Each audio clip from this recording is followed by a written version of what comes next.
Arthur C. Stendhal, em seu manual sobre a fabricação de nuvens, especifica algumas medidas importantes a serem tomadas quando alguém estiver disposto à produção, tanto em massa quanto em pequena escala, de tipos de nuvens para comércio. Entre elas, podemos citar primeiramente a importância da observação meticulosa e paciente das condições atmosféricas do local onde se pretende abrir o negócio.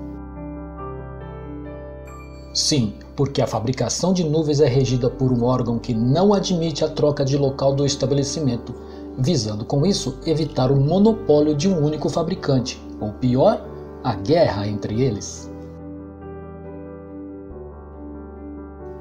É o local que determina a quantidade, a forma e a estrutura da nuvem a ser fabricada. Ainda em seu manual, na página 64, ele explica: para que haja a formação de nuvens, é necessário que a parte do vapor d'água contido na atmosfera se condense, formando pequenas gotículas de água, ou solidifique, formando minúsculos cristais de gelo. A esta formação ou aglomerado de cristais de gelo e gotículas, damos o nome de nebulosidade. Sabe-se ainda que, nesse mesmo livro, ele expõe os pormenores de toda a parte burocrática com relação às especificações de nuvens para chuva e nuvens para simples decoração, incluindo as coordenadas estabelecidas de sua área de abrangência e altura, esta determinada exclusivamente para cada tipo de nuvem. Saber exatamente onde e como fabricar sua própria nuvem é essencial para o bom andamento do negócio. As especificações técnicas que abrangem, entre outras áreas, a segurança, também podem ser encontradas no livro Normas Técnicas para a Condensação da Água para a Fabricação de Cristais de Gelo. Mas não vou falar aqui da parte burocrática nem técnica, que certamente não é a que mais interessa. Neste momento, falarei do processo de fabricação e dos modos particulares do exercício da preparação. Se você quiser se aprofundar ainda mais no tema, sugiro que leiam W.C. Scott, que narra sua aventura particular com uma de suas nuvens mais famosas. Particularmente, acho que algumas pesquisas na internet também irão ajudar no momento da escolha do tipo certo de nuvem que se quer fabricar. Alguns designs são simplesmente incríveis. E vejam só, pode-se inclusive comprar um kit com cristais de gelo e canhão de 12 polegadas, ou uma incrível máquina que prepara sozinha a nebulosidade. No caso do kit, você vai precisar contratar os serviços de uma empresa que prepare a nebulosidade e a carregue até a altura ideal para o seu tipo de nuvem. E claro, uma licença municipal, estadual ou federal para usar o espaço aéreo no local determinado, dependendo do tipo de empresa que você tem. Empresas locais necessitam apenas de uma licença da prefeitura. Já a máquina que prepara a nebulosidade, esta sim já vem com todas as licenças para uso geral padrão. É bem mais caro, mas dependendo do tamanho do seu negócio, vale o investimento. Em 1860, a fabricação de nuvens de chuva ou decorativas era um negócio pouco explorado. Mas como sabemos, a necessidade é a mãe das invenções e Juan Estorero inventou e patenteou uma máquina que fabricava os cristais em 1861. Em sua casa na cidade de Charanha, na divisa com o Chile, Estorero observava um céu claro, completamente azul e sem uma única nuvem para lhe aguçar a imaginação, como na brincadeira de criar coisas ou animais com as formas das nuvens. E pensou que, num dia tão belo quanto aquele, as pessoas não deveriam passar seus momentos sem um ofício para a mente. E, inclusive, pensou também no fato de que, sem as nuvens, o dia ficava muito mais quente que de costume. Claramente ele estava errado, mas como as outras descobertas e invenções, às vezes você começa pelo erro, pelo acidente ou pelo acaso. E assim, de uma necessidade e um capricho, inventou a primeira máquina de fabricar cristais de gelo, condensando-os para criar nuvens. Ainda nesta época, não existiam os canhões que arremessavam os cristais na atmosfera, criando a nebulosidade. De qualquer maneira, começa nesta época a fabricação de nuvens decorativas, que hoje se constitui numa arte para poucos gênios do design. Vamos destrinchar o processo. Quanto ao aspecto.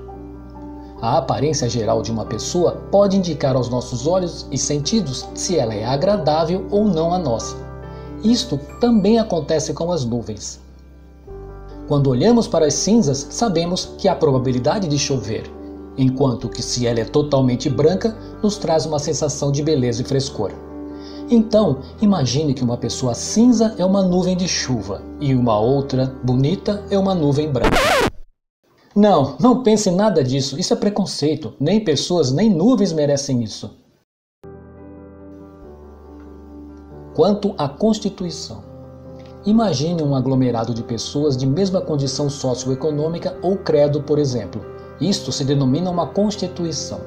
Entre elas, existem as otimistas, as pessimistas e as realistas, criando assim uma espécie de divisão de grupos. Com as nuvens, acontece a mesma coisa. Existem as sólidas, as líquidas e as mistas, que, embora seja uma constituição de nuvens, também estão divididas em classes. E pensando bem, não é bom para as pessoas serem divididas em classes, pois isso geraria uma luta entre elas, criando uma divisão nada agradável de castas que lutariam pelo poder, constituindo assim uma dominação desigual, pois os mais equipados teriam mais vantagens que desvantagens nessa luta. Com as nuvens, também não seria legal, principalmente porque um profissional do ramo não pode escolher qual tipo de nuvem é mais bonito ou agradável que outra, pois isso geraria um caos orçamentário, sem contar que órgãos federais exigem e fiscalizam a isonomia dos tipos de nuvens em todo o território nacional. Quanto ao estágio. A produção industrial advinda da revolução acontecida no fim do século XIX produziu uma espécie de explosão tecnológica e financeira no mundo, dividindo as pessoas em classes sociais cada vez mais diferenciadas.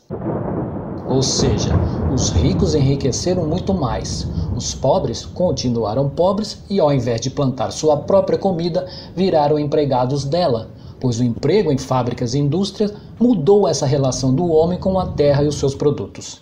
Evidenciou-se muito mais as diferenças das classes sociais. Com as nuvens, podemos dizer, numa metáfora tardia, que essa relação é muito parecida. Existem as baixas, as médias e as altas. Por se tratar de uma condição de nossa mente, subjetivar as coisas é normal, e não poderíamos deixar de fazê-la com as nuvens. Assim, as baixas são as menos importantes, as médias são as simpáticas e as altas são as belas e melhores. Mas deixando de lado toda essa coisa com relação à fabricação de nuvens, é pertinente dizer que vale mesmo o feeling nessas horas. Faço aqui um breve relato particular de como consegui produzir a minha primeira nuvem. E é claro, não posso esquecer de dizer que, se você não tem uma mente criativa que fixe a priori a ideia da nuvem dentro da sua cabeça antes mesmo da sua confecção, não há porquê, nem sentido, em começar a fabricá-la fisicamente.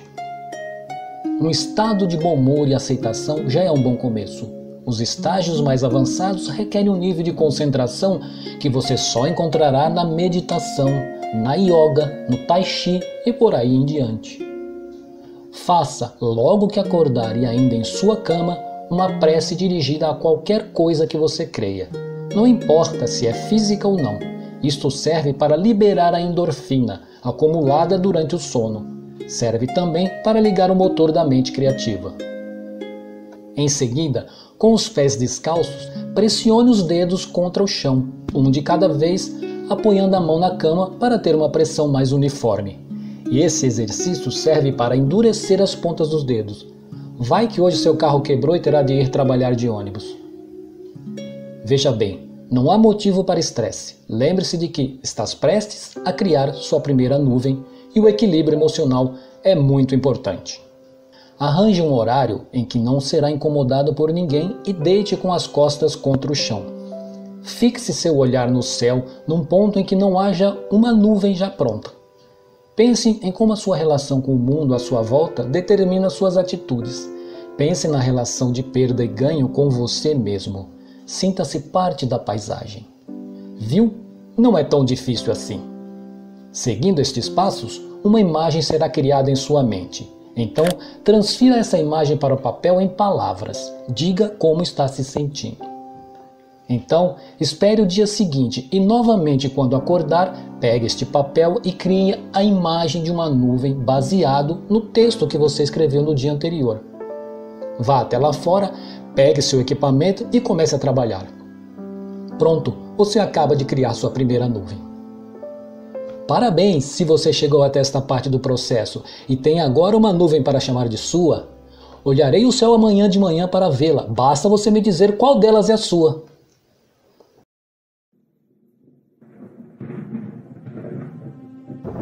Para saber como criar tempestades, leia meu mais novo livro, Criando Tempestades em 11 Passos, da editora Costa Prado.